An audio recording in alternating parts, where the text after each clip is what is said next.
Okay, I know some of you may be sitting here wondering, like, why is Olivia making all this content about, you know, critical race theory and eugenics? It is 2022. She has all this opportunity. Like, why doesn't she just, like, just go live her life or whatever? Like, stop talking about history. We're in the future and we're all, post racial now. Here's the reason why. Uh, One, generational wealth and opportunity. Um, Two, the racial wealth gap. And three, representation. So, um, to be frank, I spent my entire high school experience, so that's just like freshman through senior year in high school, kind of understanding and unpacking not only my place in my family, so having really hard conversations with my mom, with my other family members to sort of understand why certain decisions were made or were not made, and having conversations with other classmates and friends and boyfriends and stuff to try to understand like how they were making life decisions. And then I've also had a lot of collegiate experiences in either community college or on different college campuses or with professors. And I've done international travel and worked in corporate spaces. So in terms of like me coming to my sort of like understanding of the world and my place in it, that is how I'm able to say some shit right now and be like real confident. I'm like, I know what I'm talking about. And when I think about like how to move forward, unfortunately, I realize I've left a lot of people behind because they lack all the context that I understand. And then when I see certain representation coming out, like I see songs from like Sweetie or Her, and I'm like happy that these women have microphones. Or who's another good one? Shensa. I am happy that these women have microphones, but I understand their lack of depth. Like, what I wish, I feel like maybe Her actually might have done a decent job of this, but then I feel like to me, she's still kind of fat and boring, and so I personally can't relate. Like, if Yara Shahidi put out an album, I would go like, oh my god, this is incredible. I feel like I would relate. I feel like Willow Smith is a bit too young, but when she gets a little bit older, I feel like I might relate to some of her stuff. But I think Taylor Swift, Haley Williams, actually Hobbin. Surprisingly, I really like Hobbin's new stuff. I think it's really good.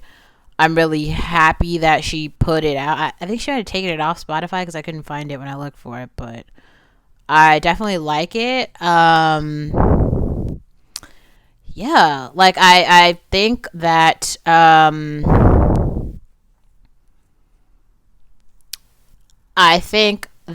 because I have been able to be so introspective about, so many things in my life, it's been clear, like, how I got to where I am and, like, why I understand certain things that other people don't.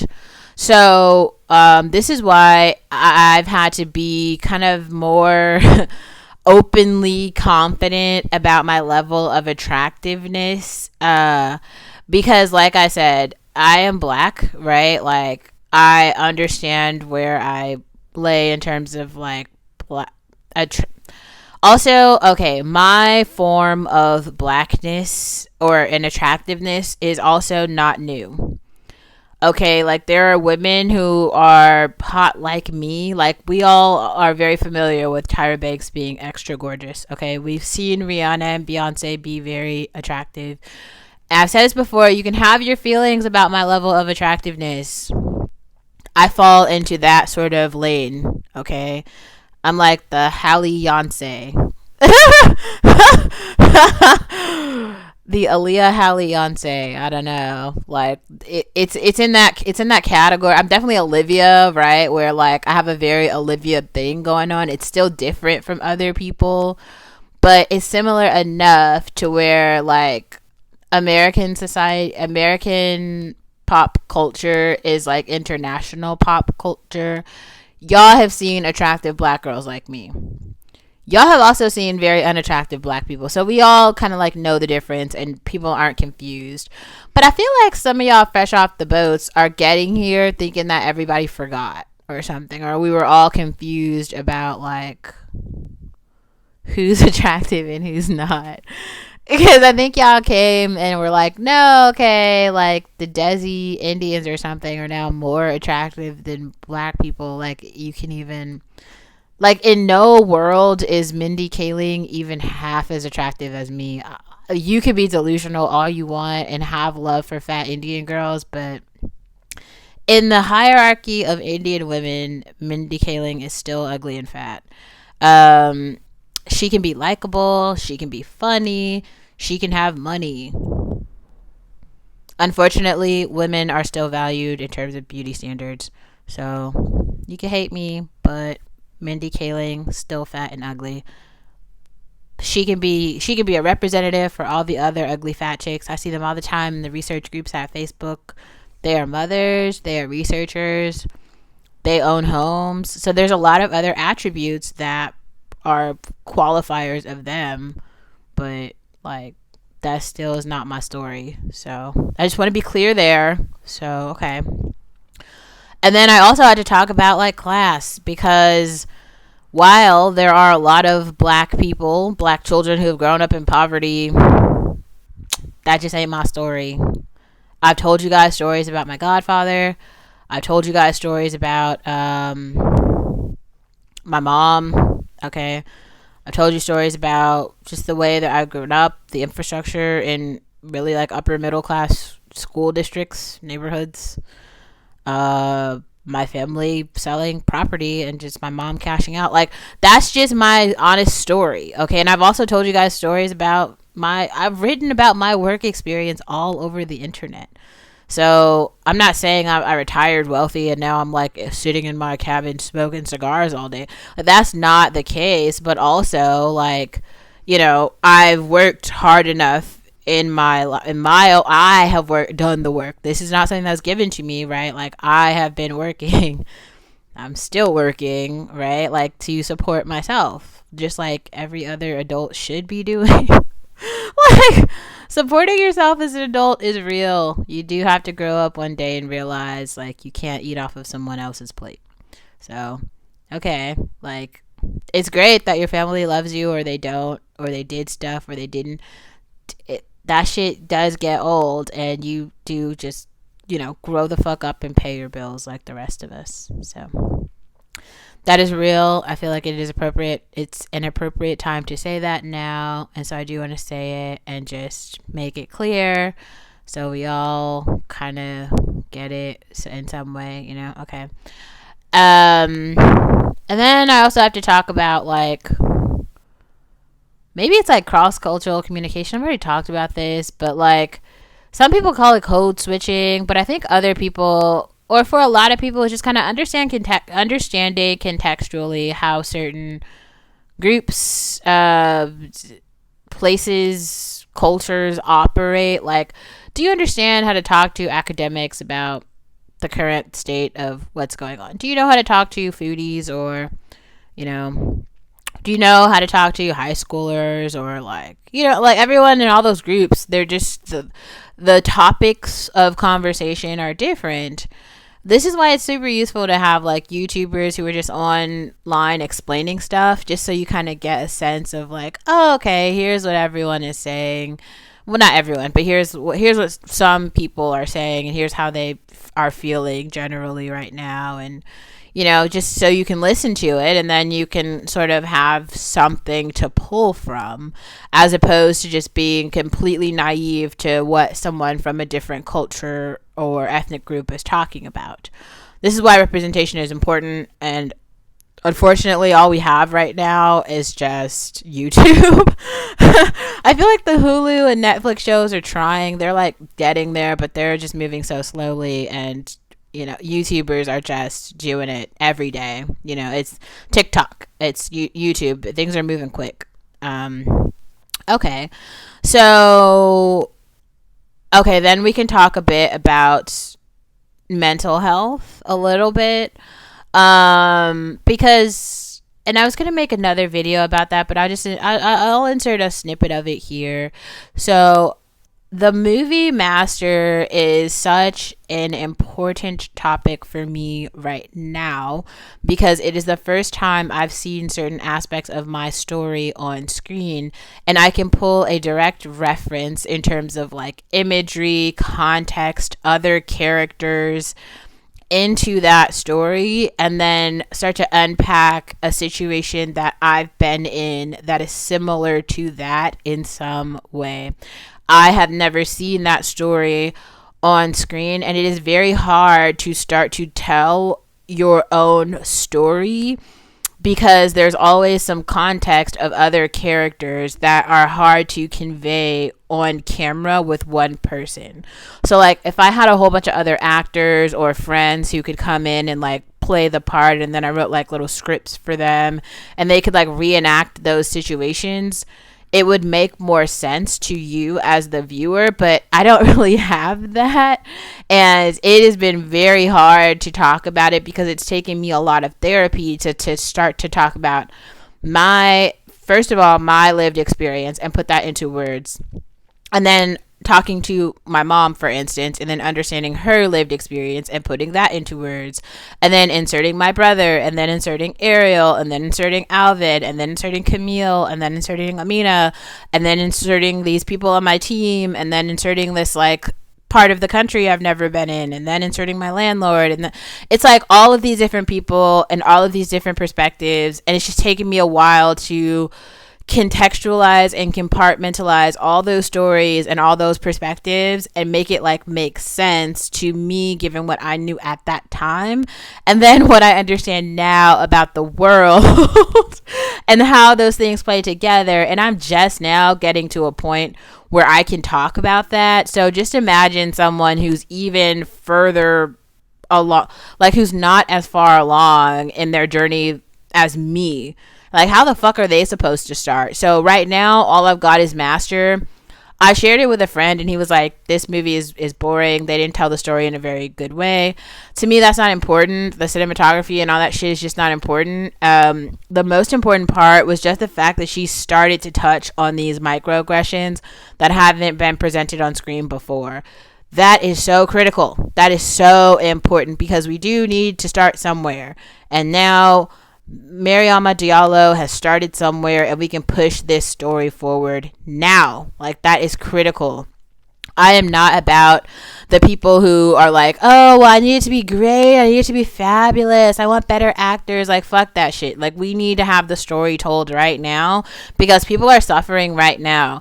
I don't ever want anyone to have the sort of breakdown that I had because in so many ways, like, and I'll make another video which just unpacks this more, but like when I went to Washington, I had literally, it was like I had this one Instagram account, right? And this is like I am fresh out so I'm coming from, I think I was coming from New York, so I just been in New York for a while, and I was kind of fresh out of like Facebook, you know. I was on this like pretty high streak, right? So I had all these like really cool pictures of me like doing shit, and so then I go to Washington. Now, some of the first accounts that started following, and this wasn't even an account that was in my name. It was like, I think it was under like Fermium XY or something like that. But so who found this account? The Nation of Islam found my account, liked all my pictures, and made all these comments about Black excellence. There were also a bunch of like white moms who just like found my account. And so I went from like, it was like a private account that I just like moved to Washington, and I was like, oh, I don't know how I'm going to meet people, so I just made it public, right? It had maybe like a couple, like 100 pictures or something, but they were all like different pictures of me doing shit in tech. So I went from like 4 followers to like 670 followers, something like that. And this was in like 2 weeks. So I don't know how, I guess people started talking and whispering, and however people figured out that I was in that community, then all these people, like guys, started commenting on the pictures. This is like not like 1 or 2 people, and these were not bot accounts. These were like real dudes in the community and parents and shit and the Nation of Islam who were commenting on my pictures and being like, hey, okay, if you want to go out with us, like hit me up then. Oh my God, you're so hot, this, or oh wow, you're so great, or blah blah blah. Or everyone had this like different perspective, but I am one fucking person, okay? Like, I am managing this account by myself. I also have to go to work every single day. I moved alone from California to fucking Washington to work in Redmond, this like all white town. It was like it was like Get Out, the movie. And I don't even think Get Out was out at that time. It might have been, but I don't think so. Like the movie wasn't out yet. So it was me. I'm in this white ass town with this so my landlord is like this Asian girl who also works at Microsoft, but she was in like a whole different building. So people in this town were not accustomed to, first, like single black females, not really a thing. They were living in this community of, most people were living in like families and shit. So, you know, they had their like kids who were in middle school who were like, every morning they'd be like driving to work. I like walk to the bus stop. It's like snowing and shit, but I didn't like know anyone. I didn't have any friends out there.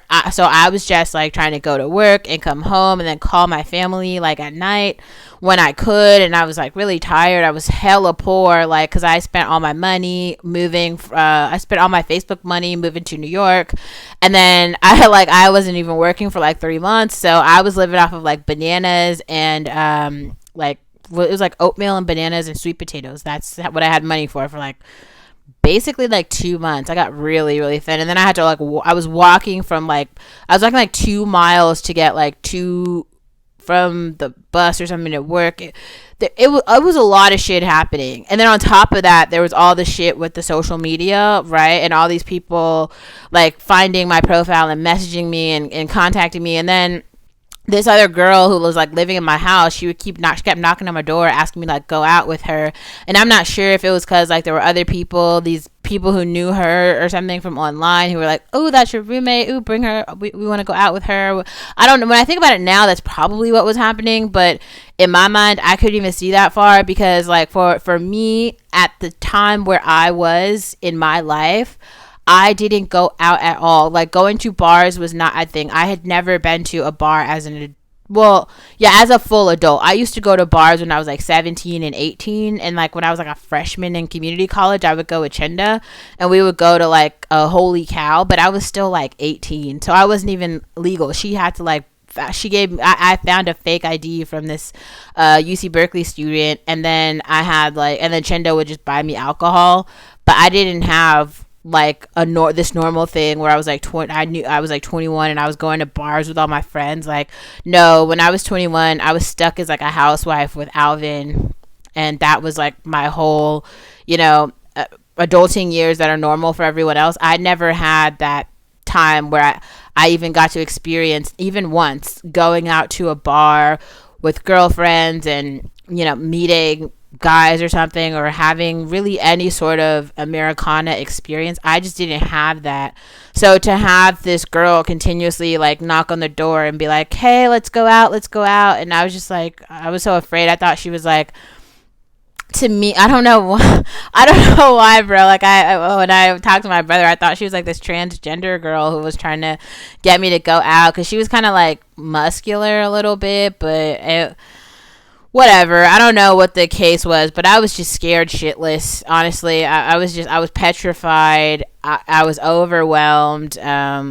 Probably under malnourished. That's like another thing. But all these people were, like almost like looking at me and maybe trying to understand me. And then like when I would, like as I would go to work in the morning, there were all these like, white husbands or women and men. They would just be like looking at me, like they would never say anything. They would just be like staring. They'd be like, it was just like, what it felt so strange. Like, and then there's also the fact you like work in this building, and in the building it's like all white people, and mostly like white dudes. And like as you like look around the building, there's also like there's Indian dudes too, but both of those groups don't understand me culturally. But also I feel like they're like out of touch with like even America, bro, because like, I mean, look at the country. But they be living in like on an island where they think this shit is super normal. Like they look around and every single person is white and male, and they have all these weird, jokes, and I just don't know. You just see like they have pictures of like their family, and it's like really nice, but if it really feels like I don't know, something out of like a horror movie. Like it just reminded me of slavery. Like, as I would be riding the bus through certain towns, I would pass a little lake and it would look like a swamp. And in my mind, I would see like, because I've taken African American history courses, right, where we study the like lynchings and watched films about it and seen pictures of it. And I just felt like I know someone was lynched on this tree. Like, I would pass the tree and I would look at it, and then I would pull up like a Google search of like a lynching, and I would just like hold it up and be like, that, that's it's right there.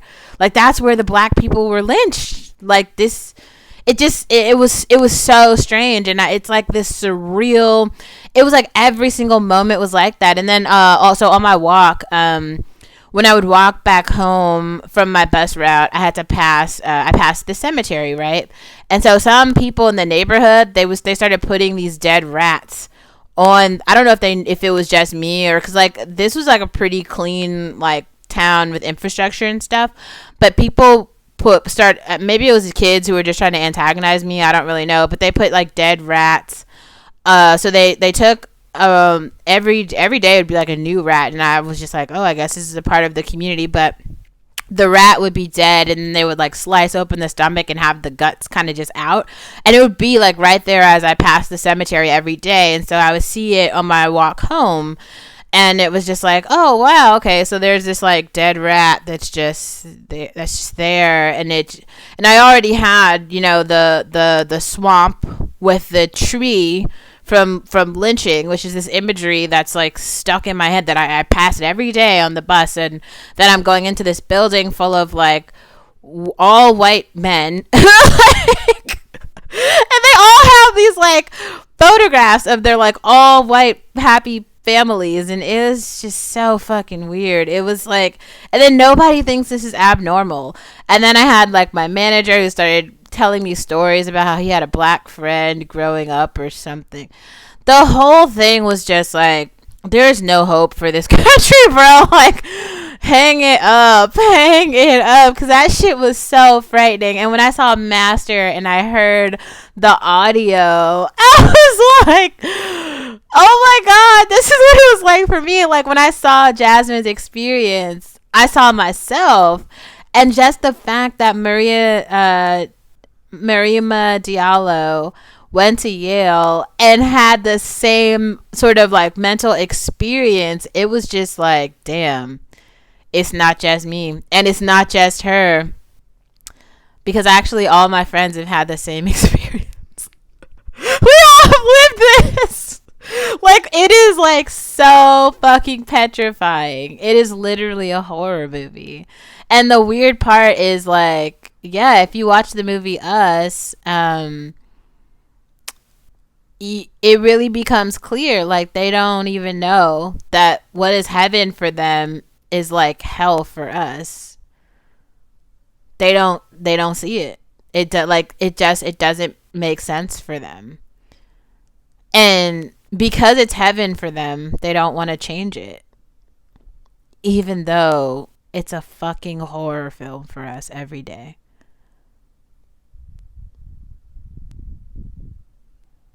I don't think there's a way forward. That's where the line is drawn. And I'm just really happy that it's on screen, and I hope to catch it right now. And to anyone who actually does come across my content and sees it for themselves, they're like, oof, I was running into that burning house that, Martin Luther King was talking about. He's like, I feel afraid that I've integrated my people into a burning house. Yes, Martin, you have. So we gotta, some people are in the burning house, and that motherfucker is gonna burn down, and some people are gonna be lost. But there are also going to be some people who be like, ooh, I saw that Olivia video in 2021, and I was like, nah, nigga, I'm cool. I'm not going into the burning house. I'm going to just go over here with them resources that she has supplied, and I'm going to just let them burn over there. Because it's burning for sure. It's for sure burning.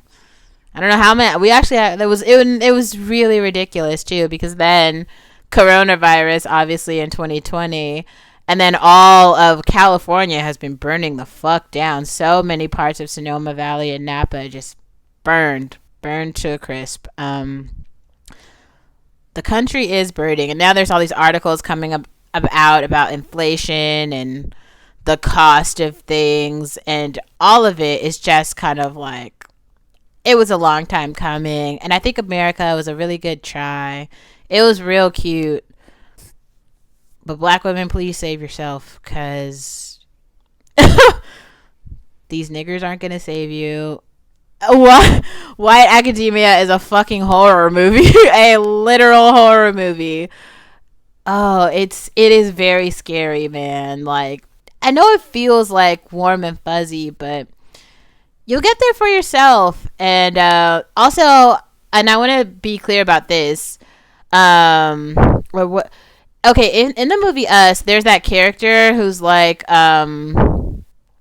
she's like I think she's like a housemaiden or something, but she's like very comfortable in this white space, being like, I don't know, a black body from massa, right? This, like, her image is coming up in my mind, but I can't really remember that much about her. But she was just like there, and it's like after all this shit is going wrong, she's like, no, it's okay, it's safe here. And he's like, clearly, like, it's not safe here, you know? And she's like, no, it is. So that black woman in reality are like the black males, some of them. Because they'll be there, and it's like they'll be really comfortable there, because it's like all their dreams come true. They're like surrounded by Karens. They've got a lot of food and money and stuff. They are really comfortable there. Like, this is not all of them, but for some of them, it's like a good place. It's a really good place. And so you might be like looking around being like, why do they like it so much? Like, why? I don't understand. Because nobody really like says anything about it, but you see it, and like, you know, it's happening, but you're like, there's not like words for it. But like, I guarantee you will always find a normal black woman in another building somewhere.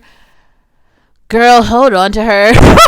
Hold on to her, because y'all need each other for air, my nigga. That's a survival strategy, and I didn't take that as seriously as I probably should have, because, oh dear God.